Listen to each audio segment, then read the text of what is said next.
Epilogue. I close this year-long project on a personal note to share with you how these 81 verses unexpectedly increased my personal sense of awe and incredulity concerning the power and vast wisdom in this ancient classic. Re-listen to the display quote at the beginning of this book, which is attributed to Confucius. Legend has it that this master was so impressed by Lao Tzu's influence that he sought him out for consultation on etiquette and rules, which was the major focus of Confucian philosophy, but considered to be a hypocrisy and nonsense by Lao Tzu.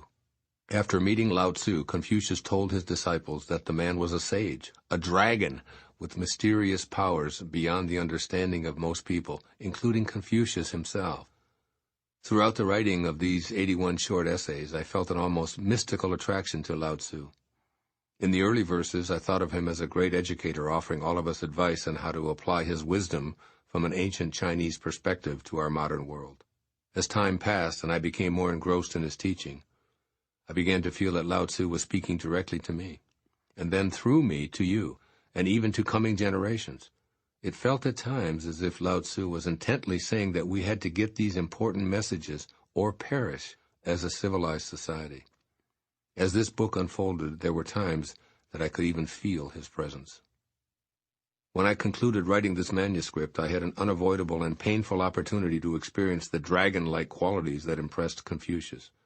Through the Tao Te Ching, Lao Tzu gave me insight into the way to confront the winds and clouds of time and space, along with what initially seemed to be an insurmountable crisis.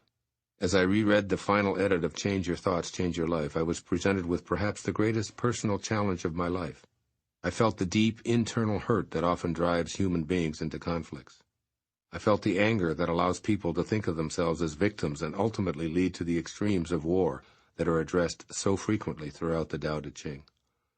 My thoughts struggled with how Lao Tzu could speak of never having enemies. Surely it would be impossible for anyone to stay serene and feel connected to their source of love and well-being in the face of what I was going through.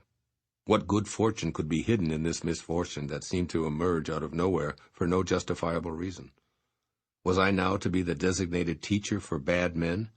On and on went the questions within me as I read each verse. Then it began to feel as if Lao Tzu's dragon-like character appeared, burning my face as I read. It was almost as if he spoke these words directly to me. Quote, "So you think you've mastered the great way because you've spent a year reading and interpreting these 81 verses? Well, here's an opportunity to explore your mastery of the Tao. Here's something unexpected that's capable of turning you upside down and inside out spiritually, physically, intellectually, and emotionally. Apply all that I've taught you. Stay peaceful. Trust your nature. Know that it's all perfect. And most of all, do nothing. Live the hidden virtue of the Tao. If you feel dragged into a war, refuse to have any enemies. Don't have any violence in your mind, no revenge, and absolutely no judgment. Do this while staying centered in the all-loving, all-knowing perfection of the Tao in the face of what you think of as insurmountable. Then you will be able to call yourself a man of the Tao." Unquote. I began to feel that Lao Tzu was warming me with his dragon fire, as each verse was exactly what I needed each time I reread it.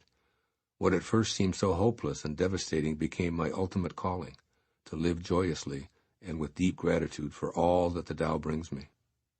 As you close this recording, it is my wish that you too will be able to apply this great wisdom of the Tao, so that you can, even in the most difficult of times, change your thoughts and enjoy changing your life as well. I may not be a Tao master, but I am a man of the Tao. However these words of the Tao Te Ching came to be written and to endure for over 25 centuries, I am deeply honored to have been called to help clarify them for you, and I am at peace. Thank you, Lao Tzu. God bless you. Namaste.